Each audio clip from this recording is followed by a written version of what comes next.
बड़े शहर में पल्लवी देवी अपनी 3 बहुओं का गृह प्रवेश एक साथ करती हैं। पल्लवी की तीनों बहुओं में सबसे बड़ी बहू अनु बहरी, मंझली बहू सोनिया अंधी और सबसे छोटी बहू कनिका गूंगी होती है। उन तीनों की शादी 3 सगे भाइयों अजीत, विवेक और कुशाल से होती है।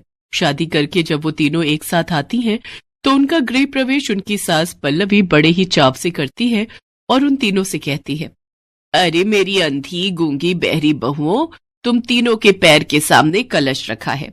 अब दाहिने पैर से इसे गिराकर गृह प्रवेश की रस्म पूरी करो। सबसे बड़ी बहू अनु बहरी होती है, जिस वजह से उसे सुनाई ही नहीं देता कि उसकी सास उसको क्या कह रही है और वो चुपचाप खड़ी रहती है। अरे बड़ी बहू आओ ना, ऐसे चुपचाप क्यों खड़ी हो? ओहो, मैं तो भूल ही गई थी, इसको तो सुनाई ही नहीं देता। फिर उसका पति अजीत उसको इशारा करके पैर से कलश गिराने को कहता है। वो कलश गिराकर अंदर आ जाती है। उसके बाद मंझली बहू सोनिया का नंबर आता है, पर उसके अंधे होने की वजह से वो अपने पैर के कलश को ढूंढती रहती है, जिस वजह से वो अपनी टांग को यहाँ वहां हिलाती रहती है। ये देख सभी पड़ोस की औरतें हंसने लगती हैं। उसका मजाक बनता देख कनिका को उन पर बहुत गुस्सा आता है, पर वो बेचारी तो गूंगी थी, तो कुछ बोल भी नहीं सकती थी। इसलिए वो सोनिया की मदद करके उसका पैर कलश की तरफ ले जाती है, जिससे सोनिया कलश गिराकर घर के अंदर प्रवेश करती है। इसके बाद कनिका भी गृह प्रवेश करके घर के अंदर आ जाती है। तभी पल्लवी की पड़ोसन शांता उससे कहती है, हाय पल्लवी, तेरी बहुओं को तो गृह प्रवेश करने में भी दूसरों की मदद लेनी पड़ रही है, ना जाने ये घर कैसे संभालेंगी। शांता, हमें कभी किसी की कमियों का इस तरह मजाक नहीं उड़ाना चाहिए। हाय हाय, देखो तो इसे अभी से ही अपनी बहुओं के बारे में सुनकर कितना बुरा लग रहा है। अगर इतना ही बुरा लग रहा है तो क्यों ऐसी अपाहिज लाचार लड़कियों को अपने घर की बहू बनाकर ले आई? तभी सोनिया का पति विवेक कहता है, आंटी जी, घर को स्वर्ग बनाने के लिए संस्कारी बहुओं की जरूरत होती है, और इन तीनों के गुणों के आगे हमें इनकी ये कमियां बहुत छोटी लगी। बिल्कुल सही कहा तुमने। क्यों इन लोगों की बेकार की बातों में अपना समय बर्बाद कर रहे हो? चलो अब तीनों बहुओं को अंदर ले चलो। इसके बाद वो सभी अपने अपने कमरों में चले जाते हैं। बहुत घमंड है ना इनको अपनी अपाहिज बहुओं पर। मैंने भी इनके बीच फूट न डलवा दी तो मेरा नाम भी शांता नहीं। ये कहकर शांता वहां से चली जाती है। यूं ही कुछ दिन बीत जाते हैं। पल्लवी अपनी तीनों बहुओं से बहुत खुश थी। भाई हो भी क्यों ना, आखिर तीनों दिव्यांग बहुओं ने पूरे घर की जिम्मेदारी जो संभाल ली थी। अब तो उसकी जिंदगी ऐश भरी हो गई थी। तीनों ही एक दूसरे के सहयोग से सारा काम अच्छे से करने लगी थी। एक दिन शांता पल्लवी से मिलने उसके घर आती है। अरे भाई, क्या हाल है पल्लवी बहन? आओ आओ शांता बहन, ऊपर वाले की दया से सब ठीक है। और तेरी वो बहुएं कैसी हैं? वो सब भी ठीक है। उन तीनों ने तो आते ही सारा घर संभाल लिया। वो तो मुझे किसी काम को हाथ ही नहीं लगाने देती। चलो बढ़िया है, लेकिन अगर तुम्हें बुरा न लगे तो एक बात पूछूं? पूछो। तुम्हारी तीनों बहुएं दिव्यांग हैं, तो उनके साथ थोड़ी दिक्कत तो होती ही होगी ना। वो क्या ही काम ठीक से कर पाती होंगी। तुम तो बस उनकी झूठी तारीफ करके उनकी कमियों पर पर्दा डालने की कोशिश कर रही हो। बिल्कुल भी नहीं। उनको देखकर तो बिल्कुल भी नहीं लगता कि उनमें कोई शारीरिक कष्ट भी है। वो सब अपना काम बहुत अच्छे से करती हैं। अच्छा, फिर वो पक्का तीनों तुम्हारा घर हड़पना चाहती हैं, इसी तरह मीठी छुरी बनकर। मुझे तो लगता है जिस तरह इतने कम समय में उन्होंने सारी जिम्मेदारियां तुमसे ले ली हैं, ऐसा ना हो कुछ समय बाद वो तुम्हारे बेटों और इस घर को भी तुमसे छीन ले। लेकिन ऐसा क्यों करेंगी मेरी बहुएं? वैसे भी सब कुछ तो उन्हीं का है। हाँ वो तो है, लेकिन ऐसे तो उनको ये राजपाट तुम्हारे मरने के बाद मिलेगा। लेकिन जो ये आजकल की बहुएं होती है ना, इन्हें सब कुछ जल्दी और कम समय में चाहिए होता है। और अगर खुदा न खास्ता कभी उन तीनों ने तुम्हें रास्ते से हटाने के लिए कोई तरकीब ही बना ली, तो वो तीनों तो वैसे ही दिव्यांग है, उन पर किसी को शक भी नहीं होगा। देख, तू ठहरी अकेली और वो 3। शांति की बातें पल्लवी के दिलो दिमाग पर छा जाती है और वो अपनी तीनों बहुओं में फूट डलवाने की बात सोचती है। वो अपनी तीनों बहुओं को बुलाती है और कहती है, बहुत दिनों से मैं देख रही हूँ कि तुम तीनों बराबर से काम नहीं करती।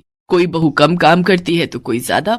अगर ऐसे ही चलता रहा तो एक ही के ऊपर सारी जिम्मेदारियां आ जाएंगी और फिर तुम तीनों में लड़ाई झगड़े होंगे, और मुझे अपने घर में कोई लड़ाई झगड़े नहीं चाहिए।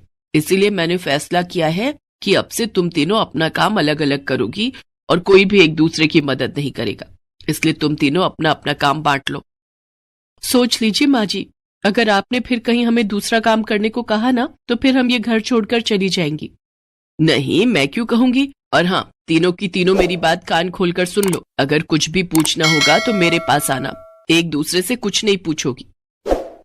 पल्लवी के मुंह से ये सब बातें सुनकर शांता बहुत खुश होती है। आखिरकार वो इसी मकसद से तो इस घर में आई थी। इसके बाद तीनों बहुएं अपना अपना काम बांट लेती हैं। बहरी बहू बर्तन और कपड़े धोने का जिम्मा, अंधी बहू खाना बनाने का, और सबसे छोटी गूंगी बहू घर की साफ सफाई का जिम्मा संभालती है। फिर तीनों बहुएं अपने अपने कामों में लग जाती हैं। अंधी बहू सोनिया सबको आधा कच्चा आधा पका हुआ खाना खिलाती है। फिर शाम को वो सबके लिए चाय बनाकर लाती है, जिसे पीते ही पल्लवी चाय पीकर थूकते हुए कहती है, हे राम, चीनी वाली चाय तो पी थी, लेकिन आज तो नमक वाली भी पीकर देख ली। देखिए माँ जी, अब मैंने तो डब्बे सजाए नहीं थे, साफ सफाई का काम तो कनिका का है, इसलिए मुझे नहीं पता कि कौन सा डिब्बा कहाँ रखा था। जो हाथ में आया वो डाल दिया। अरे तो अक्ल की अंधी, पहले सामान को चख लिया करना, मेरे सारे मुंह का स्वाद बिगाड़ दिया। हाँ माँ जी, अब से ध्यान रखूंगी।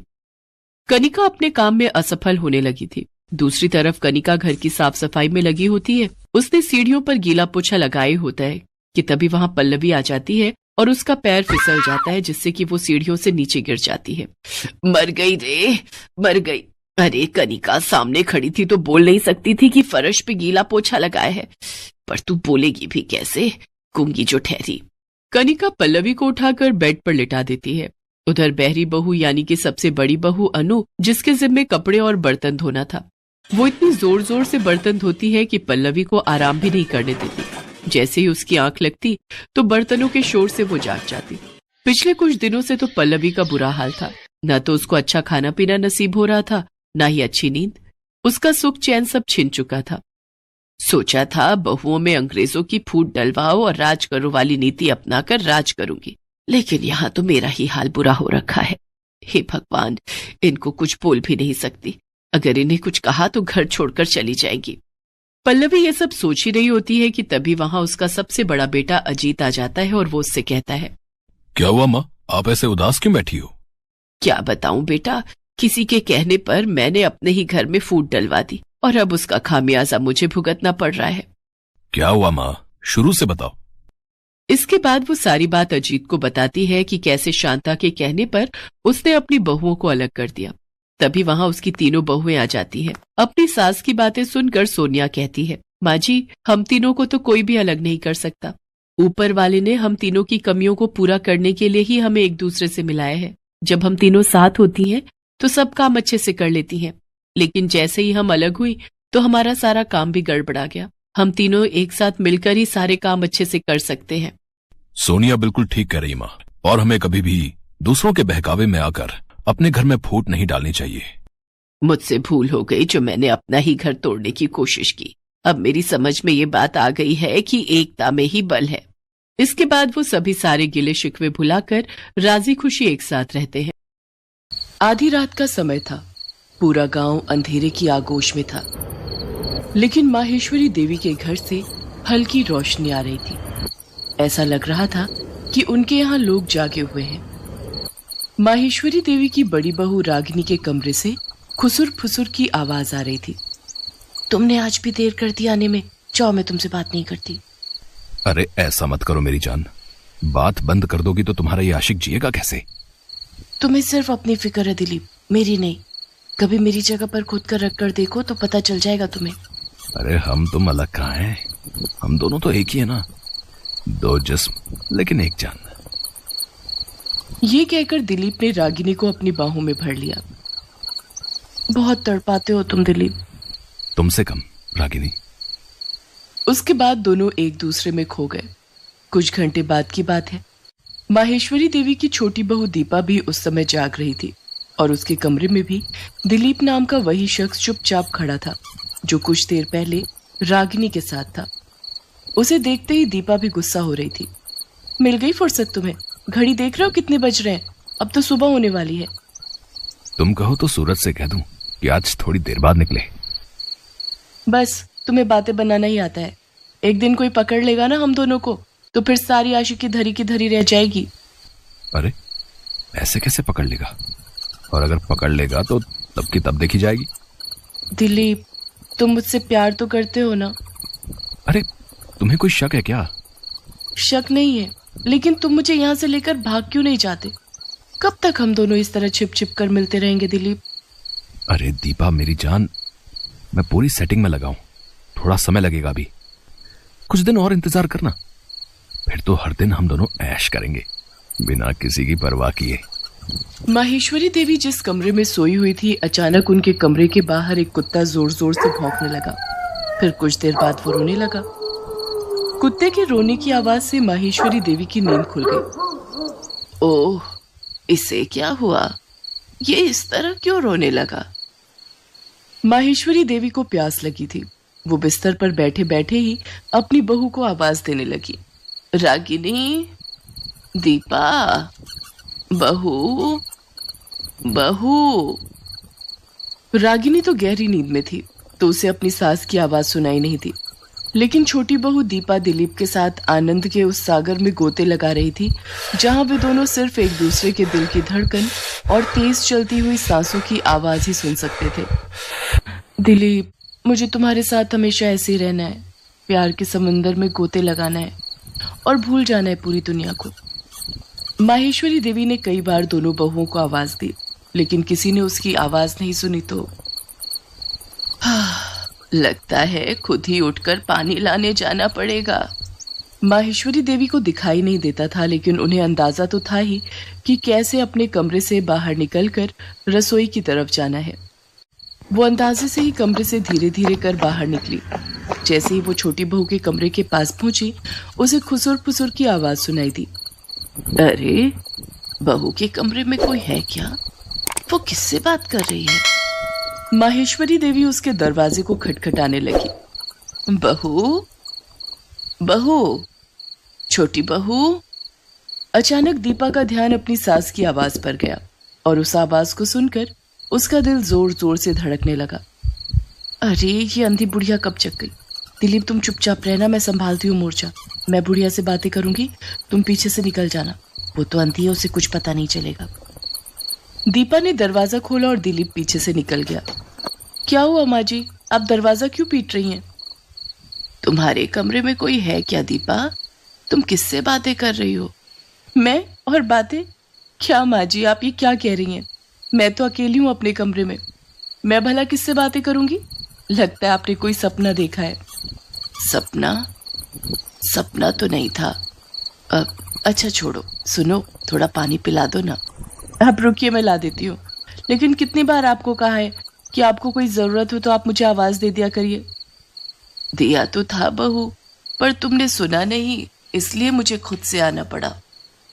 माहेश्वरी देवी के दो बेटे रमेश और निरंजन विदेश में नौकरी करते थे। साल में 1 या 2 बार ही उनका आना होता था। माहेश्वरी देवी की दोनों बहुएं पिछले 2 साल से अपने पति और सास को धोखा दे रहे थे। उन दोनों का संबंध दिलीप नाम के आदमी से था, लेकिन अपने पति और सास को धोखा देने वाली रागिनी और दीपा को पता नहीं था कि दिलीप भी इन लोगों को धोखा दे रहा था, क्योंकि दिलीप दोनों बहुओं से ही छिप छिप कर मिलता था और उन दोनों में से किसी को इसके बारे में पता नहीं था। इसे कहते हैं 5 उंगलियां घी में और सर कढ़ाई में।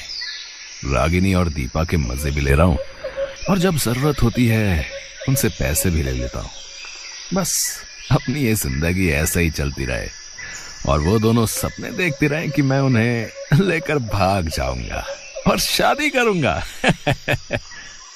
माहेश्वरी देवी को उस दिन दीपा ने बहला तो दिया था, लेकिन उनका मन नहीं मान रहा था।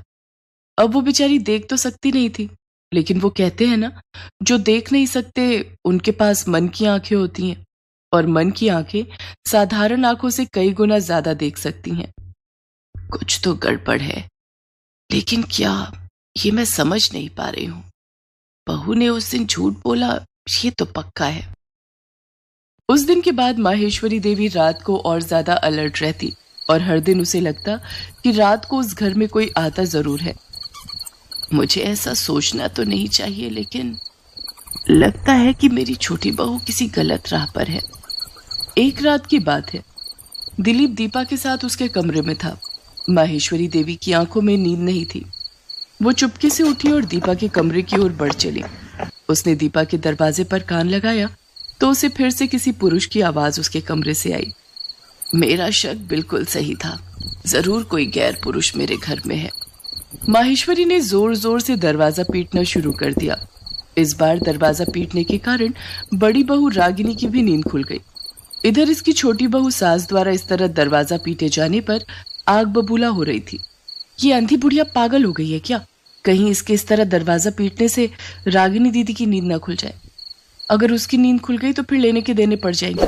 दिलीप, मैं जल्दी से दरवाजा खोलती हूँ, तुम पीछे से निकल जाना, मेरी अंधी सास को कुछ पता नहीं चलेगा। दीपा ने दरवाजा खोला और दिलीप को भागने का इशारा किया, लेकिन माहेश्वरी को पता लग गया कि कोई भाग रहा है। उसने उसका कॉलर पकड़ लिया और जोर जोर से चीखने लगी।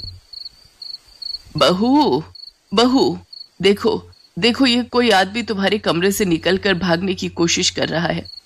पकड़ो, इसे पकड़ो। दिलीप अपने आप गिरेबान छुड़ाने की कोशिश तो पूरी कर रहा था, लेकिन माहेश्वरी ने कस के उसका गिरेबान पकड़ रखा था। इतनी देर में अपनी सास की आवाज सुनकर रागिनी भी बाहर आ गई, और जब उसने देखा कि उसकी सास ने दिलीप का गिरेबान पकड़ रखा है तो उसके दिल की धड़कन तेज हो गई। माँ जी, ये कौन है? ये तो छोटी बहू ही बताएगी। ये आदमी हर रोज इससे मिलने आता है। नहीं नहीं नहीं दीदी, मैं इस आदमी को तो जानती भी नहीं, मैं तो इसे पहली बार देख रही हूँ। वे बातों में उलझे हुए थे कि तभी दिलीप ने भागने की कोशिश की, लेकिन इस बार रागिनी ने उसका गिरेबान पकड़ लिया। दिलीप, क्या कर रहा था तू दीपा के कमरे में? बोल बोल, क्या कर रहा था? ये उसी से पूछ लो क्या कर रहा था, और उससे क्या तो खुद से पूछ ले। जो तेरे साथ करता हूँ वही इसके साथ भी करता हूँ। ये बात सुनकर दीपा का भी माथा ठनका। रागिनी और दीपा को समझ आ गया था कि दिलीप नाम का यह आदमी उन दोनों का गलत फायदा वैसे ही उठा रहा है जैसा फायदा वे दोनों अपनी अंधी सास का उठा रहे हैं। क्या तुम दोनों बहुएं इसे जानती हो? ये क्या कह रहा है? लेकिन दोनों बहुओं ने अपनी सास की बातों का कोई जवाब नहीं दिया, उल्टा दिलीप की जमकर पिटाई कर दी। अरे क्यों मार रही है मुझे? छोड़ो, तुम दोनों ही तो मुझे बुलाती थी तो मैं आता था। अब सती सावित्री बनने का ढोंग कर रही हो। इस अंधी बुढ़िया का फायदा तुम दोनों उठा रहे थे, तो ये पिटाई तुम्हें भी तो मिलनी चाहिए, सिर्फ मुझे क्यों? दिलीप ने माहेश्वरी के सामने दोनों को खूब भला बुरा कहा, जिसे सुनकर माहेश्वरी ने एक थप्पड़ उसे खींचकर मारा। चुप चुप रह और अपनी बकवास बंद कर और कान खोल कर सुन। अगर और एक शब्द भी तुमने मेरी बहुओं के लिए बुरा बोला तो तुझे यहीं मारकर पीछे गाड़ देंगे। वो मेरी बहुएं हैं, मेरे परिवार का सम्मान है, इज्जत है मेरे परिवार की। वो कोई बाजारू औरत नहीं जो तुम उन्हें कुछ भी बोलो। सुन, यहाँ से जितनी जल्दी हो सके निकल जा, नहीं तो पुलिस को बुलाकर चोरी का मुकदमा दर्ज कराऊंगी। दिलीप वहां से भाग खड़ा हुआ। माहेश्वरी देवी सारा सच जान चुकी थी, फिर भी दोनों बहुओं की तरफदारी कर रही थी। इसे देख दोनों बहुओं को अपनी गलती का एहसास हो गया। हमें माफ कर दीजिए माँ जी, हम भटक गए थे। हाँ माँ जी, हमसे भारी भूल हो गई थी। हमने आपके विश्वास को चकनाचूर किया और गलत राह पर निकल गए। तुम दोनों को अपनी भूल का एहसास हो गया, यही सबसे बड़ी बात है। लेकिन बहुओं, इस बात की चर्चा आज के बाद इस घर में कोई नहीं करेगा। मैं नहीं चाहती कि जिंदगी में हुई इस भूल के पन्ने को तुम कभी याद करो। हाँ, इससे सबक जरूर सीखो। माहेश्वरी देवी की बातों को सुनकर दोनों ने उन्हें